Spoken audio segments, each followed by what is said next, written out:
Hi everyone, and welcome to episode 5 of the Liberal Conservative Podcast.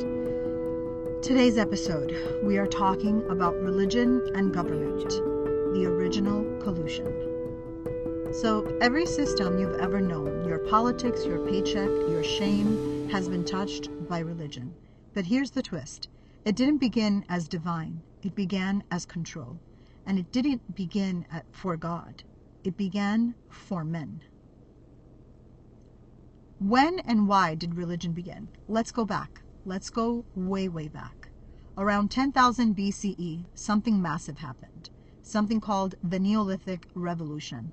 What is that? Well, it was humanity's first major upgrade and our first major trade-off. Before this, we were nomadic. We hunted, we gathered, we moved with the seasons. But the Neolithic Revolution changed everything. We learned to farm, we learned to settle down, we built homes, we stored food, and crucially, we began to own land. And with land came power, with surplus came inequality, and with permanence came the need for order. We weren't just surviving anymore. Now we were structuring society. And suddenly the mysteries of life, birth, death, the sun, the storms became dangerous and unknown.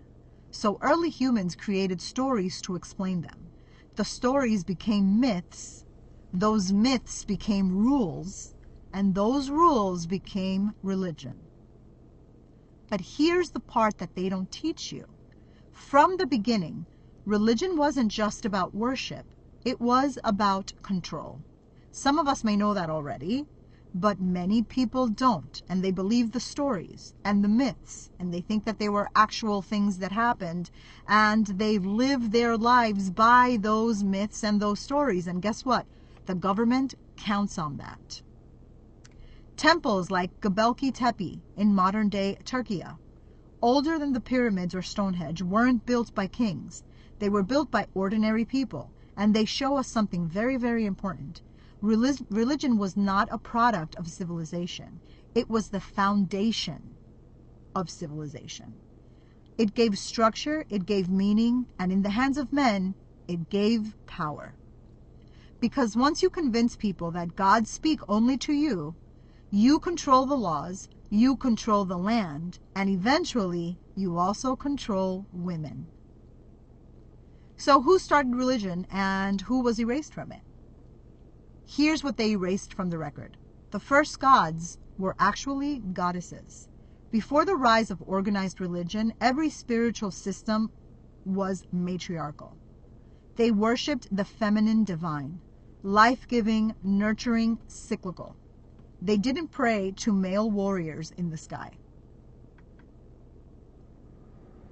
They honored motherhood, the womb, and earth. We have the receipts.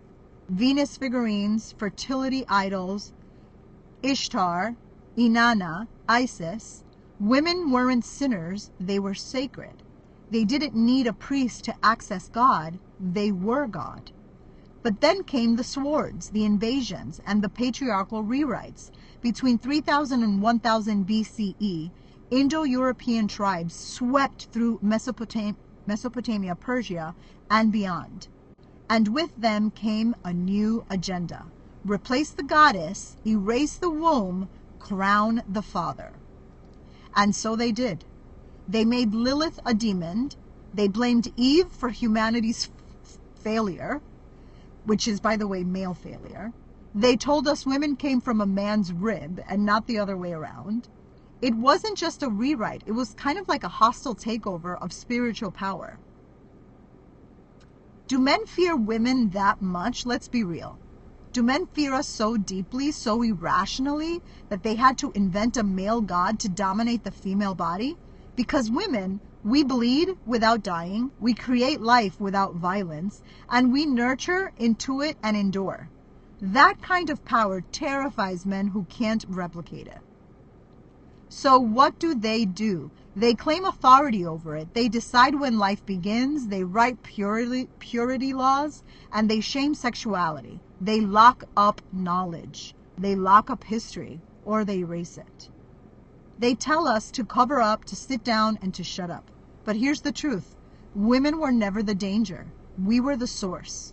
And that is exactly why they had to break us. Or why they're still trying.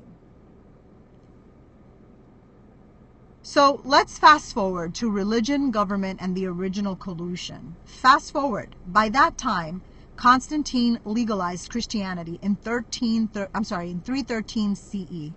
Religion was no longer just a spiritual practice, it was a state weapon. The Roman Empire didn't just adopt Christianity, they used it to rule. Popes began crowning emperors. Kings ruled by divine right. And the church? Well, it became the wealthiest, most untouchable force in Europe. And today, the collusion never ended. It just changed uniforms. In America, churches are tax exempt, but politically powerful, and that's by design. Priests and pastors push policy from pulpits. Laws restricting women's bodies are written not from science, but from scripture. And let's not forget the exploited version. Evangelicals funding Zionist wars, the Vatican laundering money, religious groups lobbying lawmakers. This isn't spirituality. This is theocracy and drag.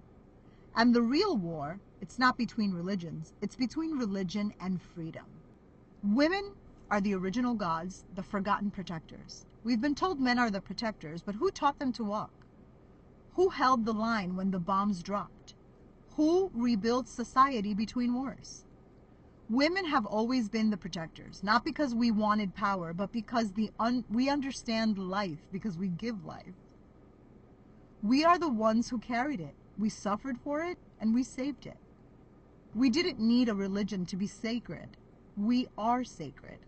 So what now? Can we reclaim what was stolen? Our names, our stories, our power? We tear down the pulpits built on lies, and we expose the collusion between pastors and presidents. We dismantle the systems that made God a man and made woman a threat. Because the truth is simple. We were never the rib. We were the blueprint. And now we are the architects of the future. The next revolution will not be patriarchal. It will not be obedient, and it will not be divine by decree. It will be matriarchal, it will be sovereign, and it will be ours to right. Let's not forget the rape. Not metaphorical, literal. Thousands of priests, tens of thousands of victims, generation of trauma, hidden under robes and behind confessionals.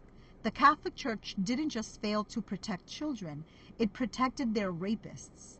It moved them, paid them, and defended them. And how did they pay for those hush settlements? With our money, with your money. Tax exempt, globally protected, shielded by the same governments that claim to care about morality. Billions of dollars, yes, you heard that right, billions of dollars have been spent not feeding the poor, not healing the sick, but silencing survivors and defending rapists. Because in religion's business model, justice is bad PR. The lawsuits threaten the brand. This is not faith. This is a global crime ring in holy drag. And the state is its accomplice. They're systemic, they're worldwide, they're documented. For decades, actually centuries, priests have raped children. Boys, girls, the vulnerable, the voiceless. And the Catholic Church didn't just look away. It orchestrated the cover-up. They shuffled predator priests like chess pieces from Boston to Buffalo, from Ireland to Chile, and to the Vatican itself. They paid survivors in silence. They kept no criminal records, only spiritual guidance files. And they did it using tax-exempt dollars. Let that sink in. They used our taxes to protect rapists. They used our silence to shield their sickness. In Boston alone, Cardinal Bernard Law oversaw one of the largest clergy abuse scandals in U.S. history. And instead of being prosecuted, he was promoted to a cushy post at the Vatican. He died with honor. His victims are still alive, living with the trauma. This wasn't one bad apple. It was a whole orchid. A global system of abuse backed by wealth, lawyers, and governments too cowardly or too corrupt to intervene. You want to talk about grooming? Let's talk about how the church groomed a global culture to protect pedophiles. Let's talk about Pennsylvania, where a 2018 grand jury report named over 300 predator priests and more than 1,000 identifiable victims. And that was just one state and one report. One door cracked open. And still no RICO charges, no sweeping prosecutions, because when religion rapes, it gets a legal halo. Meanwhile, women trying to terminate a pregnancy get arrested. Trans kids get banned from healthcare like the Supreme Court just decided on. But priests, they get transferred, they get promoted, and they get glorified. Follow the money. The Catholic Church is one of the wealthiest landowners on earth. Estimates say its holdings are worth trillions globally. And in the U.S. alone, churches rake in over $85 billion annually, completely tax-free. Let me say that again, $85 billion. While schools close, while veterans sleep in cars, while mothers ration insulin, churches get a free ride because they serve the public good, supposedly. But what they do is serve the government good. What good is being served when that money protects rapists instead of victims? During COVID, guess who received millions in federal PPP loans while paying out abuse settlements at the same time? You guessed it, the Catholic Church. Over $1.4 billion in relief funds meant for struggling workers went to institutions under active investigation for sexual abuse. That is not holy. That is organized crime. And America and their government, the sickness reaches all the way to the Supreme Court. Justice Samuel Alito and Clarence Thomas regularly attend Federalist Society's events funded by Christian nationalist billionaires like Leonard Leo, who helped handpick the court that overturned Roe v. Wade. These same billionaires are tied to dark money networks that bankroll anti-LGBTQ plus legislation. By the way, many of these billionaires, Peter Thiel, I'm talking to you, are gay themselves. They also sponsor voter suppression laws and forced birth mandates, all under the guise of faith.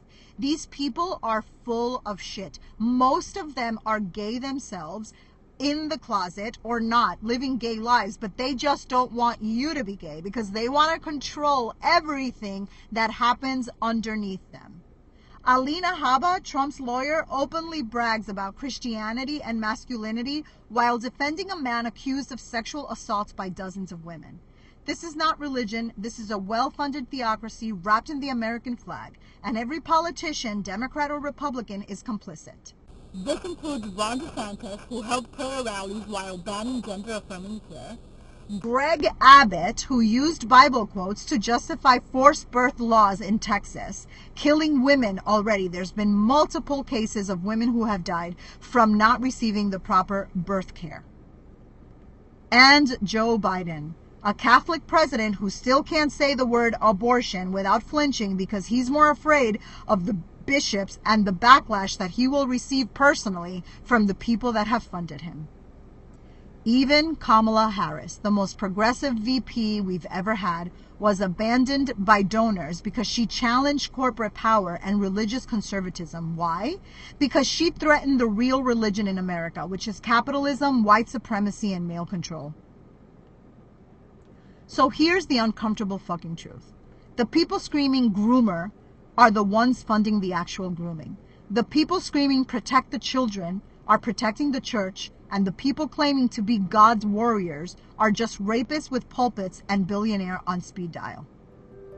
But women, we've always known. We've always carried the weight. We've always been the real protectors. We didn't need a collar to be sacred. We didn't need a pulpit to lead. We just needed the truth, and we are the truth. And that's why we continue to be silenced.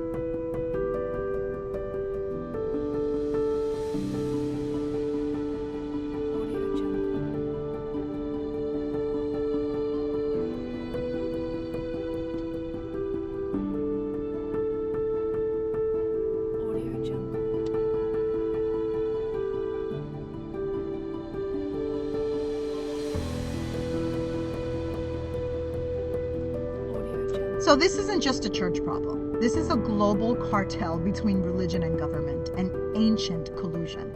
Because here's how the scam works.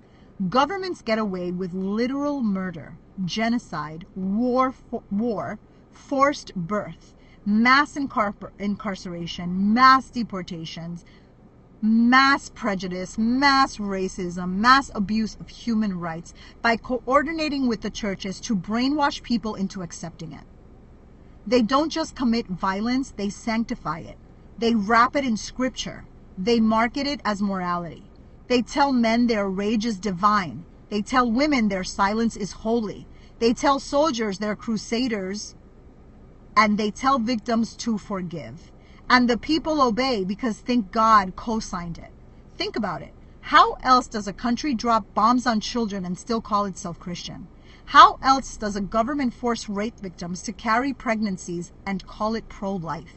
How else does a priest molest a child and walk free while a teenager dies from a back alley abortion? They train the population from childhood to associate obedience with goodness, and they do it through religion. This is not about faith, it's about programming and grooming. They use churches to colonize your mind, to gatekeep your sexuality, and to suppress your rage, to make you believe your suffering is sacred and your submission is salvation. It's not just the rape of bodies, it's the rape of consciousness. So no, the state isn't just complicit, it's strategic. It funds the pulpits and it shields the predators. And it depends on the church to keep the masses docile, divided, and distracted. I'm going to tell you a little story. Since I was very little, I have always been the kind of person to question everything. I don't know if the reason that I was like that is because I had a father who really understood and applauded my intuitiveness and my questioning of things. He really developed my mind. And since a very early age, I remember questioning everything and having an innate way of differentiating between bullshit and fact. So here are two stories. The first story I'm going to tell you is I was 6 years old and my father was, everybody's Cuban in my family. My father was dark skinned and my mother was very pale skin, is very, very white. I have pale skin, not as pale as my mom, but I am, I'm also, I'm whiter definitely than my dad. We were driving home from a Christmas Eve dinner at one of my family members' house. And my father got pulled over for going 5 or 10 miles over the speeding limit. The cops pulled us over and after a brief conversation with my father through the window, asked my father to get out of the car. My father got out of the car and went around to the passenger side, but to the passenger side, the back, where I was sitting. And I see the one of the cops talking to my mother. And from what I'm understanding, they're thinking that my father kidnapped my mother and I because they could not believe that 2 white women were in a car with a black man. And I'm hearing this right now. Mind you, I'm 6 years old and I'm the only one in the car that can speak English and Spanish. And so I'm listening to this and I see the cop become aggressive with my father, wanting to handcuff him. So my mother stays in the car. She doesn't do anything. She stays just sitting there. And I start hyperventilating. I was obsessed with my father. He was just my everything. He was everything. Where the sun rose and where the moon, everything. The sun and the moon and the skies and the stars, and he was everything to me. So I immediately, without even flinching, jump out of the car and start with such passion punching and screaming at the police officer that he had no other option than to realize that this was my father. because I was so passionate about what I was doing. And he said, okay. And he just let us go. And I remember getting back in the car, in the back seat, putting on my seatbelt, and my father shockingly getting back in the driver's seat, putting on his seatbelt, and then looking through the rear view mirror at me and just blinking at me with a smile like, holy shit, that's my kid. And I will never forget that story. As I got older and as I realized what was going on in the world, right, I always think about that moment. And I think I remember it so vividly. And I feel like when you're children, you forget to be fearless like that when you start becoming an adult. But I carry that with me everywhere. And I remember that fearlessness is what got us out of there. Had I stayed quiet, who knows what could have happened. It's so important to always be fucking fearless and to always question everything, but more so when when there's injustice happening. The second story I'm going to tell is that about a month ago, so my father died. He's been dead for 35 years. My mother remarried, and my mother and her husband are ultra religious. I'm going to save the comments about what I think about people that are ultra religious. They're not good, right? They're if you are so religious like that and you're not faith, you don't have real faith. You're just very religious. You're following this book, like to a T. There's a lot to question there, right? You're missing a couple of. There's some things missing, right? You're not questioning things. Like, what do you mean? So like a month ago, my mother had been wanting to go to to a specific church, the Cabrini Church in New York, because apparently there's a saint that's been mummified there, and she's been wanting to go for a couple of years. And so, against my better judgment, and in an attempt to do something nice for my mom, I picked her and her husband up and took them to the church, which is just a couple of minutes away from my house. And I live in Jersey, but I'm very close to the New York City border. So I take them to the church, and as you may have it, they are about to start a sermon when we arrive. So I said, hey, do you guys want to stay for the sermon? Go ahead. And I attempted to sit there. The church gives me the heebie-jeebies. I hate churches. They're such a facade. I see them for what they are. I know what they stand for, which is nothing. The real faith in life and in other humans does not live inside of a church. It actually, all of the opposite lives inside of a church. But I did something nice for someone else, because that's what real faith is about. That is what real humanity is about. And as I'm sitting there, I'm watching this Colombian priest in Spanish say the most atrocious things I've ever heard. I'm going to tell you what they were. But more importantly, I'm watching all of these people there. It was pretty crowded.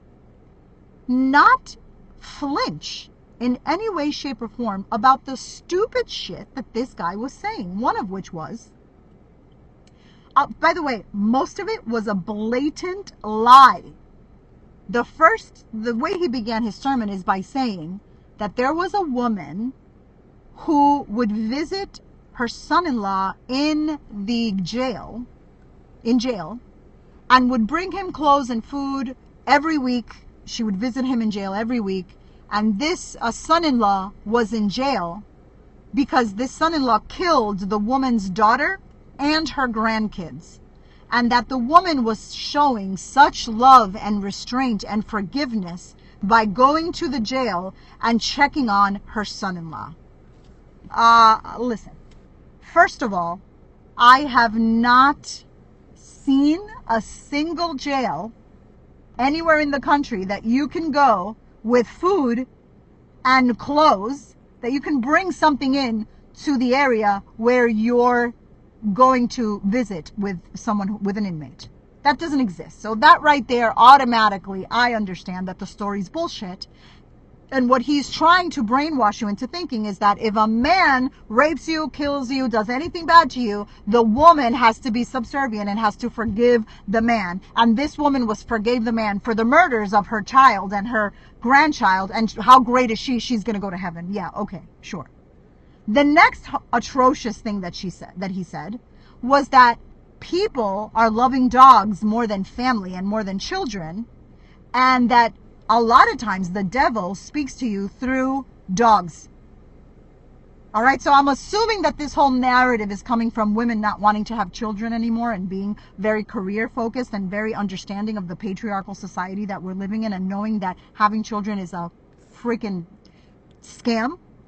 And they're not wanting to have children just with anyone anymore. So now this guy's telling you, well, if you don't want to have children and you want to have dogs instead, and you treat the dogs like you would treat your children, then you're not going to go to heaven. No, I think that the only person that's not going to go to heaven here, if it even ever existed, is you, because you're full of shit. But this is what goes on inside of these churches. And people were all sitting there flinching and, crossing their face. And I just couldn't take it. I had to get up and leave. And I said, Mom, I'll wait for you in the car. This is like fucking so stupid. I feel like I'm wasting my brain cells sitting in here. So I ended up leaving and waiting for her in the car, of course. So after I told you my little 2 examples of everything, let me go to the next part of my podcast and talk about the feminine counter-offensive. We need to have a bold call to reclaim power, truth, and leadership, starting with women's ancient role as life givers and spiritual authorities, and ending with a battle cry to build new systems rooted in truth, not trauma. They've always told us that men were protectors, but let's look at the receipts. Who kept children alive during the war? Who held families together through famine and genocide? Who rebuilt communities while men built bombs? It was always us. It was always women. We are not the weaker sex. Actually, even biologically, we are not the weaker sex. If you study the X and the Y chromosome, the men cannot survive in their mother's womb without the X chromosome. And the Y chromosome is a degenerative chromosome that scientists think will not be a part of us, will not be a part of human evolution in a couple of decades. The X chromosome has always been and will always be superior. We are the keepers of life, the original architects of healing, the original authors of law, before it was stolen, stripped, and rewritten in the language of patriarchy.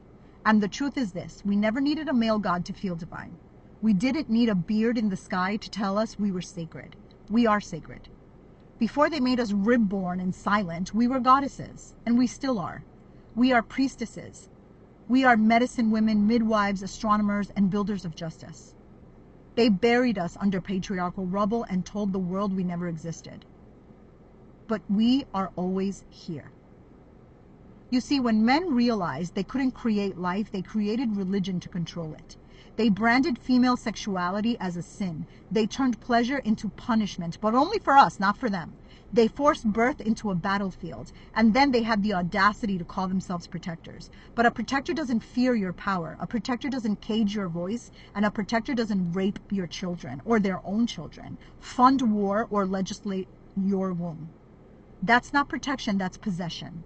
So we reclaim what was always ours. We reclaim the right to our bodies. We reclaim our wombs, not as sites of shame, but as symbols of unmatched creative force.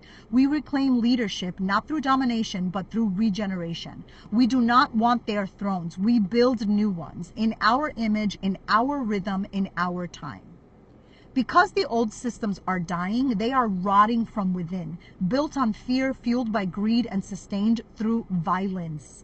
The priest, the president, the billionaire, the CEO, the general, the Supreme Court justice, these men do not lead. They hoard, they take, they abuse, they perform masculinity like a costume while hiding their cowardice behind flags and crosses. But guess what? You can't drone strike the truth.